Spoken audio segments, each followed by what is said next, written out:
Panorama group, जो सोचता है वो करता है। आपके अपने सपनों का आशियाना। 24 घंटे के अंदर बिहार में एक राजनीतिक उथल पुथल जैसी माहौल बन गई है। आपको बता दें कि 2025 के चुनाव की तैयारी करने वाले राजनीतिक दल अब अचानक से एक दूसरे के सामने खड़े नजर आ रहे हैं और इसके पीछे एक बड़ा कारण है। आपको याद होगा कि 2015 में नीतीश कुमार जब महागठबंधन के साथ थे तो भारतीय जनता पार्टी पर भारी पड़ गया था आरक्षण। इस बार सुप्रीम कोर्ट ने एक ऐसा फैसला सुनाया है जिसको लेकर के राजनीतिक दल के भीतर काफ़ी कुछ नज़र आ रहा है। आपको बता दें कि जो फैसला आया है सुप्रीम कोर्ट का, कोटे के अंदर कोटा, इसको लेकर के जहां एक तरफ अलग अलग तरह से लोग अपनी अपनी विवेचना कर रहे हैं, वहीं राजनीतिक दलों के लिए ये काफ़ी मुश्किलें पैदा करता नज़र आ रहा है।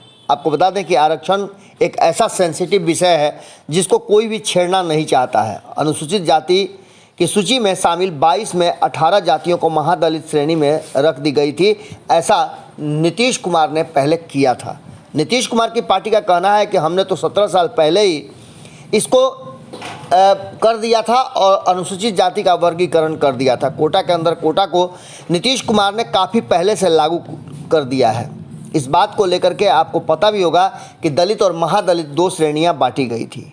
बाद में महादलित श्रेणी में जोड़ ली गई शेष 4 जातियां भी महादलित मिशन का गठन किया गया था। इसके साथ साथ आपको बता दें कि इस पूरे मामले पर जदयू के वरिष्ठ नेता व ग्रामीण कार्य मंत्री अशोक चौधरी ने शुक्रवार को कहा कि आरक्षण के तहत कोटे के अंदर कोटा की जो बात सुप्रीम कोर्ट ने कही है, बिहार में नीतीश कुमार के नेतृत्व वाली सरकार ने काफ़ी पहले इसे अपना लिया है और इसलिए स्वाभाविक है कि यह स्वागत योग्य है।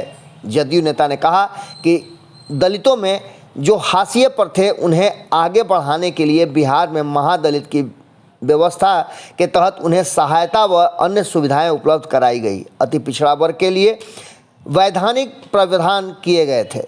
साइंटिफिक डाटा को आधार बनाने की जहाँ तक बात की जा रही है, वहाँ तक बिहार में पहले ही संसाधनों से जाति आधारित जनगणना अपने ही दम पर करा चुकी है। इन सारी बातों को लेकर के अशोक चौधरी ने इसे स्वागत योग्य बताया है। तो वहीं आपको बता दें कि राजद ने इसका जम करके विरोध किया है। तेजस्वी यादव ने प्रेस कॉन्फ्रेंस करके इस पर कड़ी आपत्ति जाहिर की है और कहा इसे हम नहीं मानते हैं।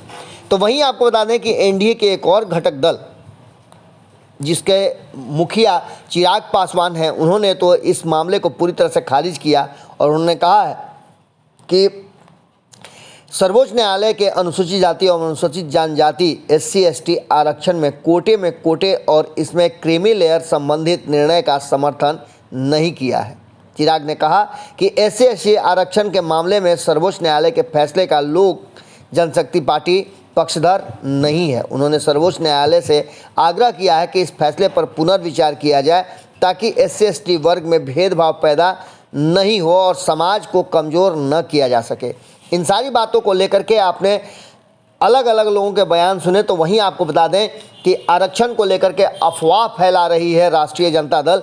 इस बात का जिक्र करते हुए नए जो अध्यक्ष हैं दिलीप जायसवाल भारतीय जनता पार्टी के, उन्होंने भी कड़ा प्रहार किया है। तो आपको बता दें कि उप मुख्यमंत्री सम्राट चौधरी ने इस मामले पर समर्थन किया है। मुख्यमंत्री सम्राट चौधरी ने नेताओं द्वारा आरक्षण को लेकर दिए जा रहे बयान को लेकर पलटवार करते हुए कहा है कि उन्हें आरक्षण पर बोलने का कोई नैतिक अधिकार नहीं है।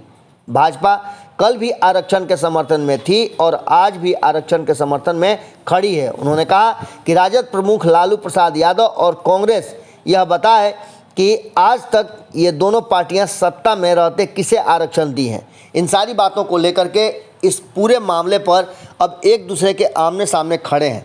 सबसे बड़ी बात यह है कि इसमें एनडीए गठबंधन मुश्किल में आता नज़र आ रहा है। आप जानते हैं कि आरक्षण काफ़ी सेंसिटिव मुद्दा है जिसकी चर्चा हम पहले भी कर चुके हैं और इस सेंसिटिव मुद्दे ने 2015 में भारतीय जनता पार्टी को बिहार की सत्ता से बाहर कर दिया था। अब देखना दिलचस्प होगा कि तब नीतीश कुमार और लालू प्रसाद एक साथ थे, आज इसके समर्थन में भारतीय जनता पार्टी और नीतीश कुमार एक साथ हैं। क्या राष्ट्रीय जनता दल आरक्षण कोटे के अंदर कोटे को लेकर के एकजुट होकर क्या एनडीए के और भी घटक दलों को अपने साथ खड़ा कर पाएगी। हालांकि चिराग पासवान ने इसका समर्थन नहीं किया है, इस पर पुनः विचार की बात की है। तो देखना दिलचस्प होगा कि 2025 के चुनाव में इसे जनता कैसे देखती है और इसके क्या राजनीतिक असर होते हैं। जुड़े रहिएगा भारत लाइव के साथ। बहुत बहुत धन्यवाद। पनोरमा ग्रुप, जो सोचता है वो करता है। अगर ये वीडियो पसंद आई और वह बिहार के राजनीति और बिहारियत से सरोकार रखेनी तो सब्सक्राइब बटन दबा के चैनल के सब्सक्राइब कर ली। ओजे एगो घंटी बा, ओकरा बटन दबा देला से कुल सटीक और मारक खबर रुआ मुफ्त में मिल जाई। अगर रुआ पत्रकारिता के हमनी के नया प्रयोग में सहयोग कर चाहतानी तो ज्वाइन बटन दबा दी। पेटीएम नंबर नोट कर ली 9386816700। धन्यवाद।